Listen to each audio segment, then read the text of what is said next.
Hey guys, it's Courtney, and I am creating another card using the Club La La Land Crafts Kit, as well as the Just For You background stamp set. I'm also going to be using this hexagon die from Craft and Desert Divas, and this actually creates a frame. So I went ahead and die cut that out from a piece of Nina Solar White, and I took another panel of Nina Solar White cut down to 4 1/4 by 5 1/2. And I'm just kind of lining up my die cut. I knew I would be snipping some of this off, so I just outlined the die with a pencil just for placement. And I'll go ahead and put that aside, and I'll be using Post-it note tape to go ahead and mask that area out. I did place my tape just slightly below the pencil line just because I didn't want my ink, when I do my ink blending, to kind of seep out or show underneath that frame once I adhere that down. Next, I'll go ahead and stamp my images, and I am using Simon Says Stamp Intense Black ink. And I'll stamp this little girl. She's holding like a little watering can, and that will be on top of my little framed scene here.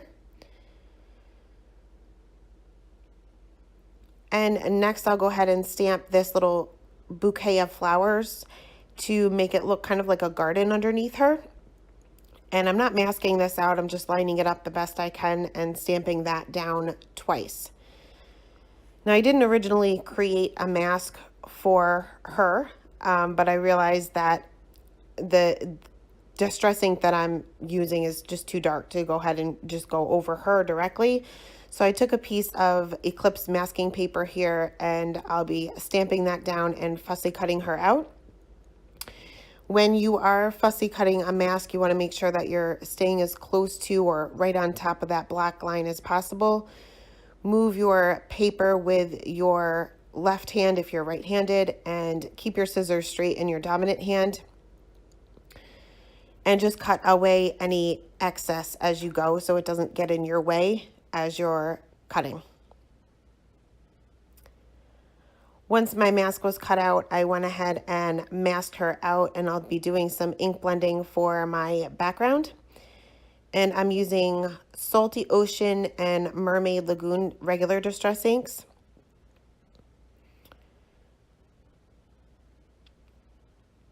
I started off with the Salty Ocean on the top of that little area and worked my way down, basically fading off to white. And then I'll add a little bit of the Mermaid Lagoon just on the very top, and then blend that out again with the Salty Ocean. My masks were coming up, and I was originally going to color her as if she was a little blonde, but I changed that plan because a lot of my distress ink did seep underneath that mask.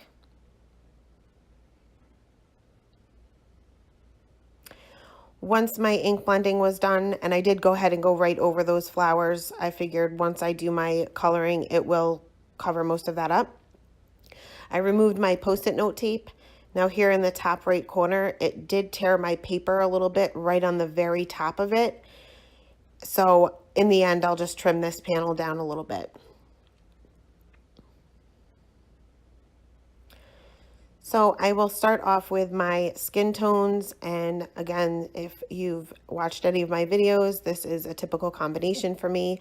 Starting off with my lightest color, laying out my shadows, which will, in this case, will be just basically underneath her hair and the bottom of her little arms and legs, which are super skinny, so you'd have a hard time fitting all 4 colors there. So when I go to my midtones, my lightest color on her legs and her arms is actually my lightest midtone color, and I saved the E50 just pretty much for her face and her little hand. I did add a little bit of R20 just for some color in her cheeks, and then blended that back out with the E50 again.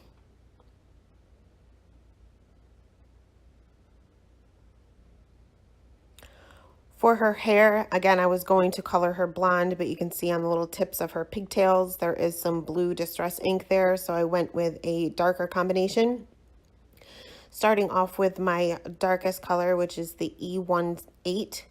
And I'm just creating a little bit of the shadow on the base of her little pigtails, where each little section lays over another, there would be a shadow.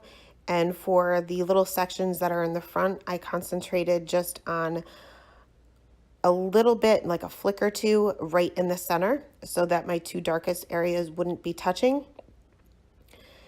I blended that out with my E15, and then I'll use my E13 to cover up the entire area. This is one of the skin tone colors as well, but being we use such light colors on her skin to blend out the E13, you won't even be able to tell that it's the same color. For the top of her head, I left the highlights just on either side, concentrating the darkest areas right above her ears and where her hair is parted in the center. And next, moving on to her little outfit as well as some of the flowers there on the bottom, I'm going to be using my R80 markers and throwing in a R56, which is actually my darkest color.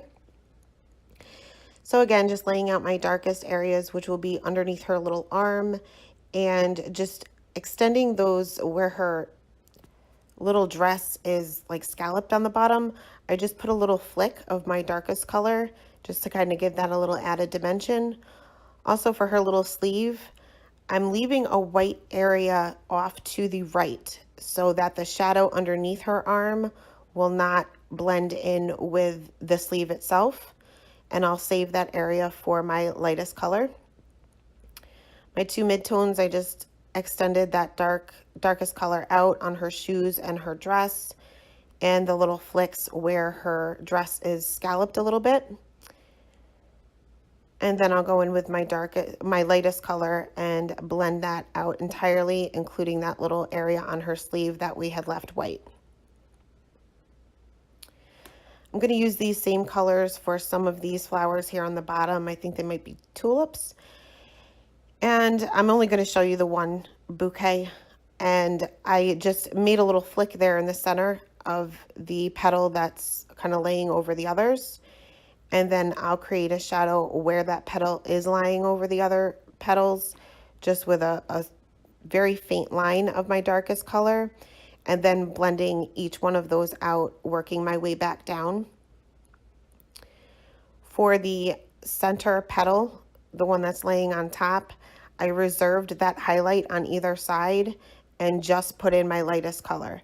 The little petals that are laying in the back, most of them won't have a highlight at all. These would naturally be darker, being they are laying behind the rest of the flower.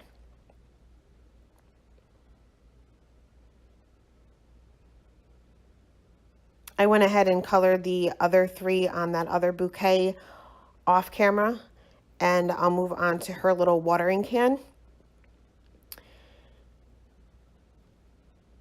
I'll be using my C markers here, and to be honest, I wasn't sure where the shadows would be on here.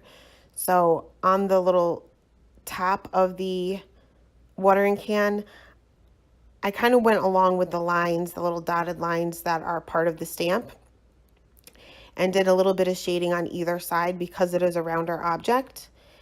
I did concentrate my darkest color being towards the base, being that would be the part that would be most away from the sunlight. And I started with my C7, which is nearly black. It's a very dark color. I went ahead and extended that out with my C5.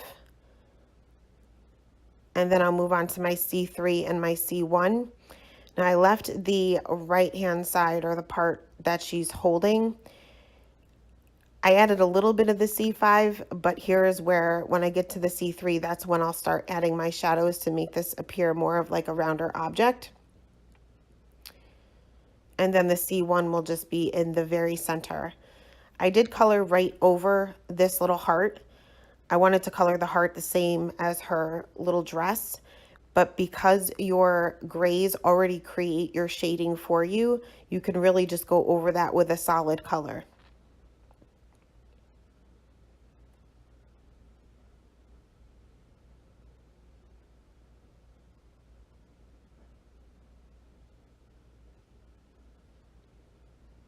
I also colored her wings with my C3 and C1.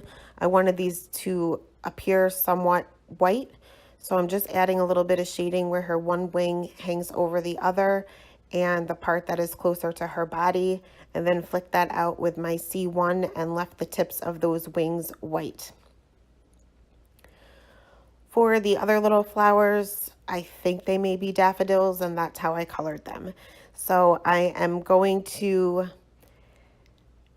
color the inside of the petals where it's closer to the center, the darkest color, and then the center of the petal that is laying over the others. So again, you don't want to have your two darkest areas laying right on top of one another, or else you won't be able to differentiate between the petals themselves. I'll blend that out with my mid-tone and then go back to my highlight color, which is actually a Y marker.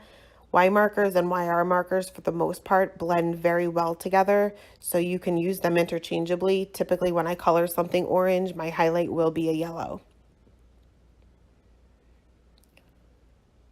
I colored the rest of the daffodils off screen, and I'll move on to the leaves and the grass here. And I'm just using 3 different shades. Being I masked off this area and I'm missing part of my stamped image, it was kind of hard to tell towards the edges what was grass or leaves and what was actually a blank space. So I did the best I could trying to figure out what was what.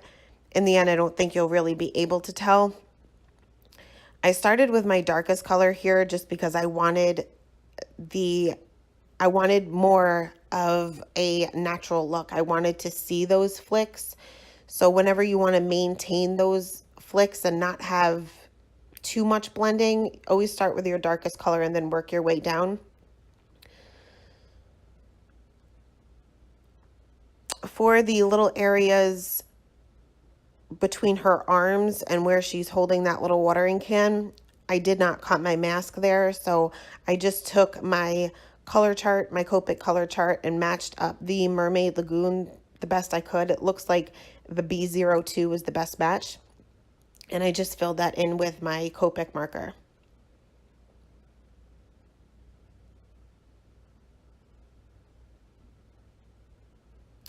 Next, I took my white gel pen and just added those little whites to her eyes again. I did end up coloring directly over those, so I want to add those back in. I'll also add a little bit of shimmer to her wings. I actually added a lot of shimmer to her wings. I went over it, I think, 3 times. And I also added a little shimmer to the little water droplets as well as the heart on her little watering can.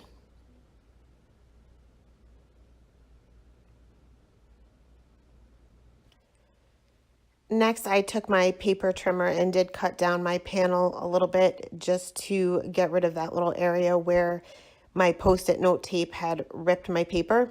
And I'll trim that both on the top and the side.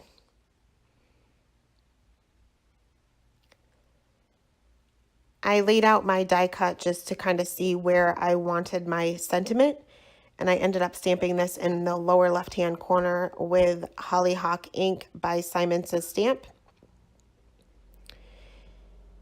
And I stamped that just on my scratch paper just to make sure that it was lined up correctly. Like I said, these are stamps that you do cut apart yourself, so you'll just want to make sure that you did cut straight before you stamp it on your project. Next, I took foam tape and cut that into little skinny strips and pop that onto the die cut, leaving off one side, being I'm going to be cutting that off anyway. I went ahead and lined that up the best I could according to my little pencil lines that I had drawn in the beginning. And then just took my scissors to snip off any excess.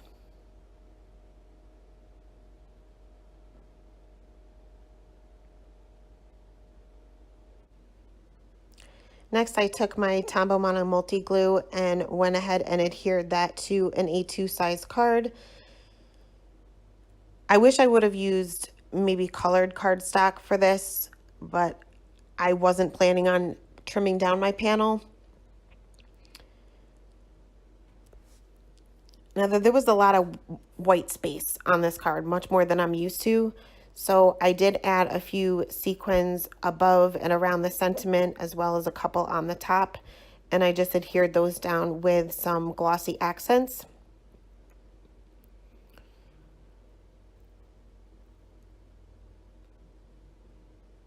I also decided that the frame itself kind of blended in with the background. Again, I'm not used to so much white space on my cards. So I took that same Nouveau sparkle pen and added sparkle to the entire frame. And that's the card for today. Thank you guys so much for stopping by, and I hope you guys have a great weekend.